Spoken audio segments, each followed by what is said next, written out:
What if I told you that there is a forgotten prophecy, hidden for centuries in the most secret corridors of the Vatican, that announces the emergence of the last pope, and with him, the end of everything as we know it? Sounds like a conspiracy theory, perhaps. But what if that's exactly why this prophecy was buried in the forbidden archives, far from the eyes of the world?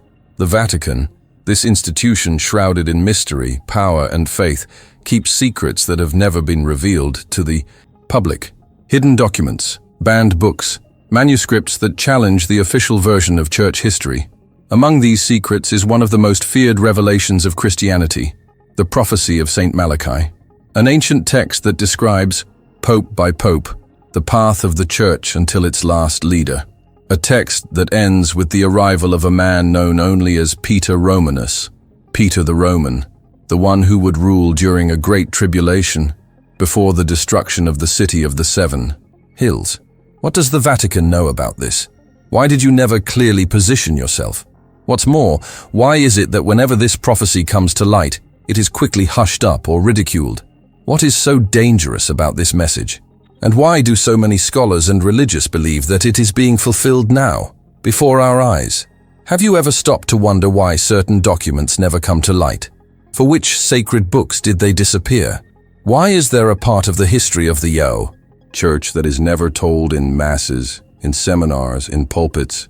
This video is an invitation to truth, discovery, and doubt. Because maybe, just maybe, the church is facing not just a leadership crisis, but the literal fulfillment of a forgotten prophecy.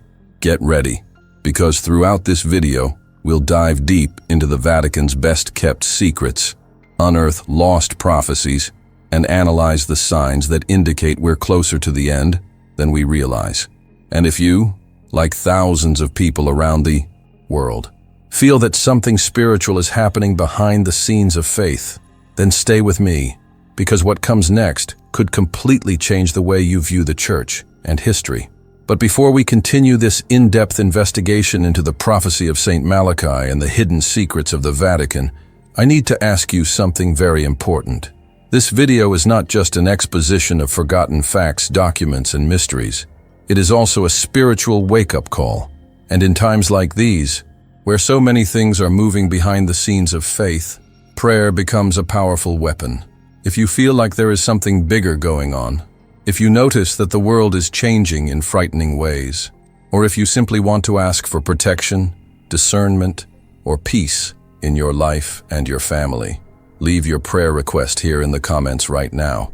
It can be a word, a name, an intention. What matters is that you express your faith. We are forming a chain of intercession here on this channel. And yes, we pray for every name, for every cry left here. Because this space is more than information. It is a refuge for those who still believe in the power of prayer. And if this message has touched your heart in any way, leave your like now. This makes YouTube deliver this content to more people who, like you, are searching for the truth. Subscribe to the channel, turn on notifications, and join this community that is growing every day, made up of people who no longer accept, living in the darkness of ignorance, and want to understand what is really happening in the spiritual world behind appearances. Now that you are with me, spiritually prepared and with an open heart, the time has come to reveal who Saint Malachi was and why his prophecy is terrifying scholars and members of the high clergy to this day. The story behind this revelation begins with a sacred journey, but ends with a grim prediction that may be coming true right now. Let's go back in time and find out how it all started. The story you're about to hear seems taken from a medieval romance or an ancient esoteric chronicle forgotten by time, but she is real. She is registered. It was commented on, analyzed, hushed up, and feared. And its author is none other than a saint recognized by the church, Saint Malachi, an Irish archbishop who lived in the 12th century, at a time when the spiritual world still went hand in hand with the physical world, and where visions, miracles, and signs were part of the reality of many men of faith. Malachi was born in 1094 in an Ireland deeply marked by Celtic Christianity and natural mysticism. From a young age, he demonstrated an unusual spiritual sensitivity. He was known for his fervent dedication to prayer, penance, and the pursuit of holiness. He quickly stood out among the religious people of his time, and, over time, became Archbishop of Armagh, the highest post in the Catholic hierarchy in Ireland. But what really marked his life, and forever, changed the history of the Vatican, was a journey he took toward Rome. During a pilgrimage to the heart of Christianity, Malachi would have been taken by intense supernatural visions while walking through sacred sites and ancient spiritual centers of the Church. These visions were not passing dreams, nor religious delusions. They came as flashes, as vivid scenes that showed faces, symbols, coats of arms, spiritual battles, and hidden names. According to reports preserved over the centuries, he saw, one by one, all the popes who would occupy Peter's throne until the end of time. This sacred revelation left him deeply uneasy. He knew he couldn't ignore what he had received. Then, still in Rome, Malachi began to write. But instead of names, he used symbolic phrases, short mottos in Latin, which represented specific characteristics of each future pope. With each line, he wrote down something that would only make sense many centuries later, when the events finally fell into place. It was as if each pope had an encoded spiritual mark, a password, that would only be understood when his mission was complete. And the most frightening thing of all is that to this day, many scholars and theologians recognize that this list was fulfilled with frightening precision. The prophecy was kept for a long time, forgotten in the Vatican archives. Some say it was sent directly to the Pope of the time, Innocent II, but soon archived under secrecy because it contained too sensitive information. Others believe that the Church preferred to silence it for fear of the chaos it could cause among the faithful. After all, who could bear to know that would the papal line, which many believe to be continuous and perpetual, come to an end? The first 111 mottos in Saint Malachi's list seem to line up almost perfectly with actual pontificates in Church history. The precision in the symbols, origins, actions, and historical contexts of each pope impresses even the most skeptical. Therefore, when you reach the 112th motto, the last one, the world holds its breath. It does not have a name or a clear symbol. It contains only one enigmatic and terrible sentence. Peter Romanus will sit in the extreme persecution of SRE, which translated means, during the extreme persecution of the Holy Roman Church, Peter, the Roman, will reign. This last pope, according to prophecy, will rule in times of great tribulation. You will see Rome being destroyed and will testify the final judgment. In other words, he will not only be the last spiritual leader of the Church, but also the sign that the history of humanity is closing, like the last chapters of a revelation that many tried to ignore. Now imagine this being read inside the silent halls of the Vatican secret library, dimly lit, surrounded by hidden manuscripts, banned books, documents that never reach the public. Imagine cardinals discussing in secret, trying to decipher whether we are already living in the time of Peter Romanus, or if he will still come. Imagine the discomfort, the weight, the responsibility for guarding that information, or deciding when it should be revealed. This is why the Vatican has never officially taken a position on Saint Malachy's prophecy. This is why this list remains one of the biggest taboos in the Catholic faith. And perhaps this is also why so many people today are awakening, researching, investigating on their own, trying to understand if there is something true in this mystical sequence that has passed through centuries in silence. You who are here now, watching this video, are not just part of an audience. You are participating in a revelation. You are witnessing the unfolding of a prophecy that may, or may not, be fulfilled before our eyes. And if that's true, if we really are in the time of the last pope, then perhaps this content will be more than informative. Maybe it's a spiritual alert, a call to vigilance, an invitation to prayer. Therefore, if you feel in your spirit that something profound is happening, if you believe that these signs are not a coincidence, and if you wish to participate in this chain of intercession that we are forming here, leave a sentence in the comments right now that demonstrates your faith. It could be a simple, "I'm paying attention to the signs," or "Lord, open my spiritual eyes." The important thing is that you speak up. Also, write your prayer request. It doesn't matter if it's for you, for your family, for protection, for discernment, or for peace in the midst of this chaos. Here we will pray for you. This channel is more than videos and theories. It is a space of spiritual welcome, where each comment is read with respect and taken into intercession before God. The list left by Saint Malachi, known as the Prophecy of Saint Malachy the Archbishop of the Supreme Pontiffs, contains not names, but 112 enigmatic mottos, short, symbolic phrases, as if they were prophetic titles that describe characteristics, coats of arms, behaviors, or facts that would mark each pontificate. And the most impressive thing is that, over the centuries, these mottos seem to fit with astonishing precision into the lives and historical contexts of each pope, even when they were still distant in time. It is as if the list had been written out of time, with spiritual eyes that cross the centuries. The first popes listed are easily recognizable by their descriptions. For example, the motto, Pastor and Nauta, which means shepherd and navigator, fits perfectly with Pope John XXIII, Patriarch of Venice, a city of navigators, and known as the pastor who led the Church to the Second Vatican Council. Another striking example is the motto of the labor of the sun, of the work of the sun, associated with Pope John Paul II, who was born and buried on days of solar eclipse, a fact that many see as an indisputable spiritual sign. But it is the last motto on the list which carries the most terrible weight of all. Title that, when pronounced, carries with it a heavy silence and the feeling that we are facing something much bigger than any ecclesiastical crisis or political dispute within the Vatican. This final motto is Peter Romanus, Pedro, O Romanus. Unlike the other mottos, which are usually followed by just one or two verses, this one has a dark and expanded description. It says the following: In the extreme persecution of SRE, Peter the Romanus will sit, who will feed the sheep in many tribulations. When they have passed, the city will be destroyed by sepulchres, and the fearful judge will judge his people. The end. Translating: During the extreme persecution of the Holy Roman Church, Peter the Roman will reign, who will feed his sheep in the midst of many tribulations, after which the city on the 7 hills will be destroyed, and the terrible judge will judge his people. The end.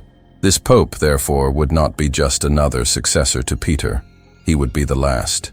And his mission would take place in one of the darkest periods in the history of the Church and humanity, a time of great tribulation, where faith would be sorely tested, the truth hidden, and the very foundations of the Church would be shaken. He would shepherd his flock through persecution, scandal, war, and spiritual confusion. He would be the leader of a church under siege, pressured by the modern world, challenged by strange doctrines, and perhaps even infiltrated by forces that work against its essence. The reference to the city on 7 hills leaves no doubt. It is Rome.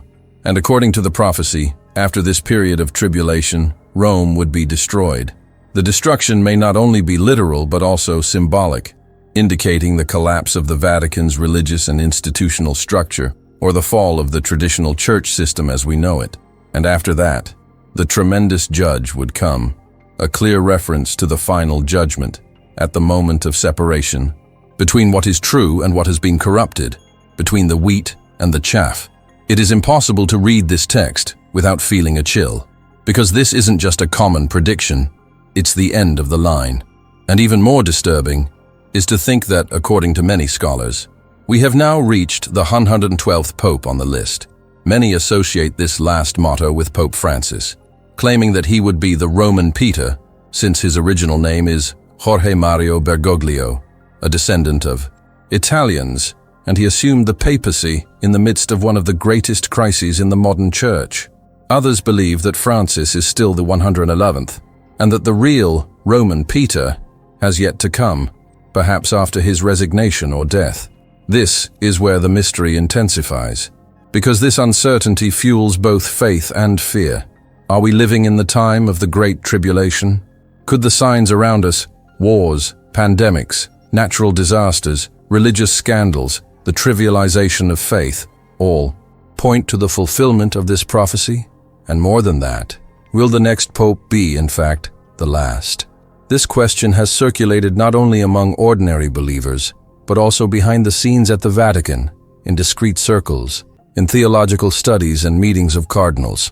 After all, if the prophecy is true, or even minimally possible, the choice of the next pontiff will not just be a political decision, but a definitive spiritual framework. Are their names already being prepared? Is there a force trying to hasten or delay this fulfillment? The most impressive thing is how this prophecy remains viva. Despite the centuries, despite the Church's official denial, despite attempts at ridicule, it continues to resonate. And each new event on the global stage seems to be another chapter that fits into this final narrative. And perhaps most frighteningly, even among those who doubt, there is the silent unease that, deep down, she might be right. And that's why you're here, not by chance. If this prophecy is being fulfilled, if the signs are being ignored, then this message needs to be heard. Not to cause panic, but to wake up, to alert those who can still spiritually discern the time we are living in. And if you feel this, if something inside you confirms these words, then this video is for you. What makes this prophecy even more disturbing is that many serious scholars, church historians, and leading theologians believe that we are already living at the end of Saint Malachy's list. According to the most accepted interpretation, the Pope Francis, he would be the last, or, at most, the penultimate pope in the prophetic sequence. That's right. Many believe that either we are now under the government of the announced last shepherd, or that the succession that will come after Francis will irreversibly usher in the time of the Great Tribulation. This hypothesis is not based on vague assumptions or cheap sensationalism. It is supported by observations of the world, scenario, by the analysis of changes within the Church itself, by the acceleration of global events, and mainly by the alarming signs that multiply before our eyes, signs that seem to echo the ancient warnings of forgotten prophets and documents hidden in the silent corridors of the Vatican. The tribulation that Malachi described is not something that would appear overnight, like a sudden cataclysm. It would be a progressive pressure, a gradual spiritual collapse, an invisible but devastating war fought in the field of faith and morals. And if we stop to observe with attentive eyes, it is not difficult to see that the world is already experiencing this tribulation. Wars spread, conflicts worsen, old alliances crumble while new threats emerge. Global political instability has reached levels not seen since World War II. Countries that were once strongholds of stability now live in constant tension, threatened by terrorism, economic crises, and profound social ruptures. And these wars are not just external, geographic. These are internal wars, spiritual wars, that destroy the souls of nations. Faith is being corrupted, distorted, attacked from the inside out. Churches that once boldly proclaimed eternal principles now bow to the pressure of political correctness, adapting their doctrines to the tastes of the world. The moral decadence it spreads like a silent plague, replacing truth with relativization, repentance with hedonism, sanctity with spectacle. In many parts of the world, Christian symbols are banned, persecuted, ridiculed. Laws are passed that openly defy the fundamental teachings of the gospel. Life, family, faith, everything that was sacred is now treated with contempt or irony. And within the Vatican itself, scandals are multiplying. Internal investigations, allegations of corruption, political disputes fought behind the scenes between progressive and conservative wings. It is not difficult to see that the Church is going through one of its greatest spiritual and institutional crises. In recent years, unusual signs have begun to appear, disturbing not only the most attentive believers, but also religious leaders, scholars, and observers of the world stage. Extraordinary natural phenomena have occurred in sequence, as if nature itself was trying to alert men to a time of profound change. Recently, red-colored aurora borealis appeared at latitudes where they had never been seen before. Scientists have tried to explain it as solar events, but for many, especially those who study ancient prophecies, these red lights streaking across the sky carry much greater symbolism: the announcement of judgments, the warning that something spiritual is in motion. In Rome, during solemn liturgical celebrations, symbolic events caught the attention of the most sensitive: toppling crucifixes, shaken altars, signs that were almost silent but carried tremendous spiritual weight. In Fatima, the site of the famous Marian apparitions of the 20th century, reports of strange phenomena began to circulate again. Among them, that of an image of the Virgin that, according to witnesses, had discreetly teared up during a prayer vigil. And it is not just in Europe that the signs are multiplying. In several parts of Latin America, churches were set on fire in acts of explicit hatred of the Christian faith. Sacred images were desecrated, sanctuaries destroyed, processions attacked. All of this in a relatively short period of time, as if an invisible force was released to try to erase any trace of what faith still remains in the nations. In the midst of this avalanche of events, the figure of Pope Francis is also surrounded by controversy and tension. He is loved by many and criticized by many others, accused by some of relativizing fundamental principles of faith, praised by others for trying to adapt the Church to the modern world. Be that as it may, the polarization that his pontificate generated is not just political or ideological. To the most attentive spiritual eyes, this division is a reflection of a much deeper battle, the same battle foretold in forgotten prophecies and hidden documents in the Vatican. The feeling that we are living an unprecedented spiritual division, it's almost palpable. The Church seems divided into two irreconcilable blocks, one that calls for profound changes, structural reforms, doctrinal modernization, and another that calls back to the roots of faith, to the purity of the first times, to uncompromising fidelity to the gospel. And perhaps it is exactly this division, this crisis, this tribulation that Saint Malachi saw almost 1,000 years ago, a time when Peter's successor, be it Francis or his successor, would have to lead in the midst of chaos so intense that the very structure of the Church would be threatened with collapse. A time when the true flock would have to be protected not only from external threats, but from internal infiltrations, from wolves dressed as sheep. Therefore, each new sign, each new scandal, each new strange phenomenon must be looked at with spiritual eyes. It's not about paranoia, it's about discernment. Because if Saint Malachi's prophecy is truly being fulfilled, then we are living in the most critical moment in the history of the Church since its foundation. A time of decision, of positioning, of constant vigilance. And you, who are here now, watching, listening, reflecting, are already part of this silent army that refuses to close its eyes to what is happening. You are part of those who still recognize the signs of the times, who still value truth above convenience, who still seek light in the midst of darkness. If you feel this in your heart, if something inside you recognizes that we are going through a prophetic time, I want to invite you to be part of this movement of spiritual resistance. Write the sentence here in the comments, "I am a watchman of the times." And if you wish, also share your prayer request for protection, for discernment, for spiritual strength. We will pray for you, because this space is more than information. It is an altar of intercession, a refuge for those who still hear God's voice amid the noise of the world.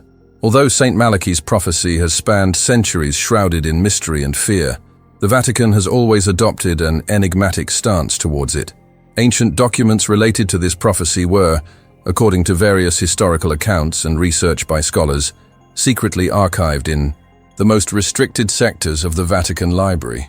We are talking about texts that, according to reliable sources, not only reinforced the authenticity of Malachi's list, but also contained additional details that were never revealed to the public. These documents, shrouded in secrecy, would have been kept from the eyes of the world to protect the Church from possible spiritual collapse.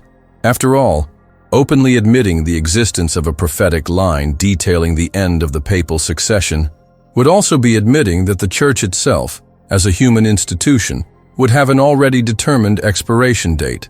A revelation of this caliber could trigger panic among the faithful, shake the authority structure of the Holy See, and even accelerate the fulfillment of the prophecy itself by creating a global atmosphere of fear and hopelessness. It is intriguing to realize that although Saint Malachi's prophecy has gained notoriety among scholars and believers over the centuries, the Vatican never officially recognized her. No papal document was published to confirm its veracity or even to include it in the Church's canonical studies. However, what draws even more attention is that there was also never a formal denial, an explicit condemnation, or a clear attempt to publicly discredit the prophetic list. The deafening silence surrounding the issue perhaps says more than 1,000 statements could. And here, an inevitable question arises, which echoes in the minds of all those who delve into these mysteries. Why would the Vatican hide something if it was just superstition? Why archive documents, keep records confidential, treat Saint Malachi's list as a delicate and sensitive matter if it were just a harmless curiosity from the Middle Ages? Church history shows that unsubstantiated superstitions and legends have been easily refuted or ignored over the centuries. But that was not what happened with Malachi's prophecy. She was, on the contrary, carefully hidden, preserved in silence, as if inside her there was something that could really shake the foundations of faith. Many scholars who have had access to fragments of these secret archives claim that the precision of the lemmas is too disturbing to ignore. And the most disconcerting thing is that, according to these same reports, in the hidden documents, there were mentions of periods of extreme persecution, times of apostasy, internal crises that would make the church seem unrecognizable to the oldest believers. All of this converging towards a final moment in which the last shepherd, the Roman Peter, would rule amidst the spiritual ruins of what was once the light of the world. This tension between preserving tradition and the need to protect the faithful from an overwhelming truth has accompanied the Vatican for centuries. The dilemma is clear: reveal the prophecy and risk spiritual collapse, or keep the secret and try to lead the church in silence until the fulfillment of what was already prophesied. Each new pontificate, each new succession of Peter, revives this silent doubt. Each new scandal, each moral crisis within the church, each apocalyptic sign in the world reignites the question that many try to bury: are we really living at the end of the list? And it is precisely this strategic silence that further fuels popular belief in the authenticity of the prophecy. Because, let's face it, when the church takes a stand against something that it considers dangerous to the faith, it does so vehemently. Just remember how heretical books, movements considered deviant, and doctrines that threatened the unity and morals of the church were treated. But in the face of Saint Malachi and his frightening list, the Vatican remains silent, like someone carrying a secret too heavy to be exposed to the light of day. The question that arises then is, if we are truly living in the time of the last pope, if we are witnessing the last chapters of Peter's succession as predicted, what does this mean for the future of the Christian faith? And the most distressing thing, are we ready for this? Because the signs are increasingly evident. The world is plunged into chaos, truth is relativized, morals are destroyed, and the church struggles to maintain its identity in the midst of an unprecedented storm. We are no longer just talking about political or administrative issues within the Vatican. We are facing an open spiritual battle, a war of narratives, where visible and invisible forces dispute the soul of the church and, consequently, the soul of the world. Every papal pronouncement, every proposed reform, every scandal exposed or hushed up, all seem to be part of a larger chessboard, where spiritual pieces move towards an inevitable outcome. Those who are most attentive feel this tension in the air. They feel that there is something different about the days we live in. It's not just an economic crisis. It's not just political polarization. It's not just cultural decadence. It is something that touches the depths of the human being, that reaches the core of faith and hope. It is as if we are living in the birth pangs of a new era, or perhaps the final agony of an era that refuses to end. The current global scenario, with its endless wars, its threats of destruction, its institutionalized moral corruption, its increasingly intense and unpredictable natural disasters, seems to fit together like pieces of a prophetic puzzle that centuries ago were designed. In the visions of a humble Irish archbishop, and the absence of an official denial from the Vatican only reinforces the idea that perhaps those who keep the church's secrets know more than they are willing to reveal. And this is where you, who are watching, need to understand. You are part of this generation that is witnessing the signs. You are not here by chance. If these words are stirring something inside you, it is because the Spirit still speaks, still awakens, still calls the vigilant to be attentive. Because, as it is written, the Lord does nothing without first revealing his secrets to his servants, the prophets. If Saint Malachi's prophecy is real, if it is not just an ancient legend, a distant echo of medieval superstition, then we need to understand the seriousness of the time in which we are living. It's not just a change in religious leadership. It is not just the succession of another pope on the throne of Peter. If the prophetic list is truly being fulfilled, we are witnessing the last chapter in the history of the Church on earth. This is not about theories or sensationalism. It is about observing the signs with discernment, of listening to what the Spirit still whispers to those who are paying attention. We are at a time where political, social, and religious changes are accelerating in ways never seen before. Governments fall, international alliances crumble, historic treaties are broken with frightening ease. Around the world, instability is the new rule, no longer the exception. The morality that sustained Christian societies for centuries is being deconstructed piece by piece under the eyes of a generation that often no longer knows how to differentiate right from wrong. And while this is happening, within the Church itself, voices are raised proposing revisions, reforms, doctrinal changes that would have been unthinkable just a few decades ago. If you look closely, you'll notice that the pressure to adapt faith to the modern world has never been so intense. Eternal values are relativized. Doctrines previously considered non-negotiable are treated as cultural details that can, and perhaps even should, be shaped according to the tastes of the masses. The mission of being light of the world and salt of the earth is being replaced by a search for social relevance, often at the expense of truth. It's a strange, confusing time where forgotten prophecies begin to sound like detailed descriptions of what we see in the headlines every day. And it is in this scenario that the possible arrival of the last pope takes on even more disturbing contours. If it is true that we are about to see the election of what will be the Roman Peter described in the prophecy, this means that the prophetic clock is already counting down. Every event, every decision, every change that seemed isolated comes to be seen as part of a much larger picture, a picture that points to the convergence of all things predicted: moral crisis, persecution of true believers, spiritual tribulation, and finally, an inevitable judgment. That's why, maybe it's time to wake up spiritually before it's too late. Perhaps there is still a window of opportunity, a call for mercy echoing in the midst of the chaos. Perhaps God, in his infinite patience, is using these signs to awaken those who can still hear. And waking up now is crucial, because when the gears of the end begin to turn irreversibly, it will be much more difficult to remain standing.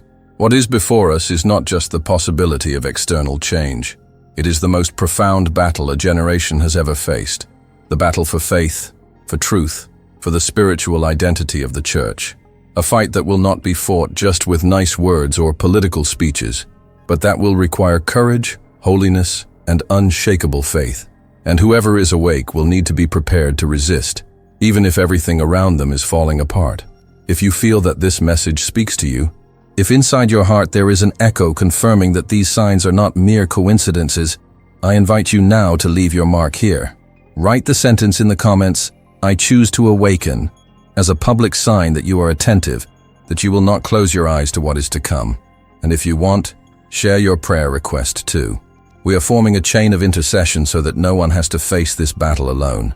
Given everything that is unfolding before our eyes, it is impossible to ignore that we are living in a unique moment in the history of the Church and the world. This is not just a political or social crisis. There is something deeper, a kind of silent but uncontrollable spiritual movement that seems to cross continents and borders, shaking not only governments and institutions, but the very structure of the Christian faith. When we analyze Saint Malachy's prophecy in light of current events, what might once have been seen as a medieval curiosity now sounds like an alarming echo that calls for urgent attention. The feeling that something great and irreversible is about to happen is no longer the privilege of eschatology scholars or the most attentive theologians. Ordinary people, simple believers, men and women who still retain the spark of genuine faith, are feeling in their hearts that the world has changed and that these changes are not just temporary, there is a growing uneasiness, a realization that we are moving quickly towards fulfilling ancient warnings that have long been relegated to oblivion. The prophecies hidden by the Vatican, secret documents that supposedly confirm not only the existence of Saint Malachy's list, but also other prophetic signs kept in absolute secrecy, reinforce the need to be more attentive than ever. Of course, many will try to ridicule, minimize, or even deny these facts, but whoever has spiritual eyes to see knows that the Holy Spirit still speaks, still awakens, still calls for vigilance.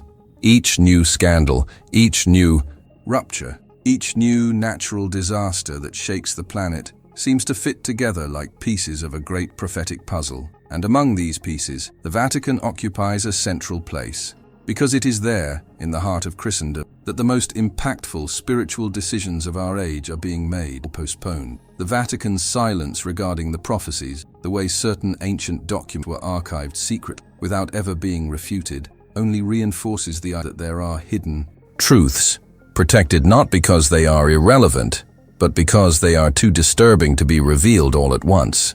And here we are, living in times that our ancestors only dreamed of or feared. Times when true faith will be tested in the fire of persecution, confusion, and moral abandonment. Times when the appearance of religiosity will no longer be enough to sustain those who profess to follow Christ. Because what is at stake now is much bigger than traditions or institutions. What is at stake is the very essence of faith, truth, and fidelity to the divine calling. If you've stayed with me this far, it's because something inside you recognizes that this message is urgent. So I want to thank you for staying until the end, for seeking the truth in the midst of such a confusing world. And now, I want to make you a very special invitation. Subscribe to the channel right now and activate the bell so you don't miss any content that can open your eyes even more to the hidden secrets that the Vatican doesn't want you to discover. If you made it to the end of this video, I want to ask you for a gesture of faith and commitment. Comment below on the phrase, "I remain attentive to the signs." This will show that you are part of this generation that does not sleep spiritually, that watches, that discerns the time in which we are living. And of course, if this content spoke to you, leave your like right now. Your like is very important so that this message reaches even more people who also need to wake up. And don't leave now. The next video is now appearing on your screen, where we will reveal forbidden documents that could confirm who will be the last pope predicted in Saint Malachy's prophecy. Click now and continue this journey with us. What you will see in the next video is simply revealing. I'll wait for you.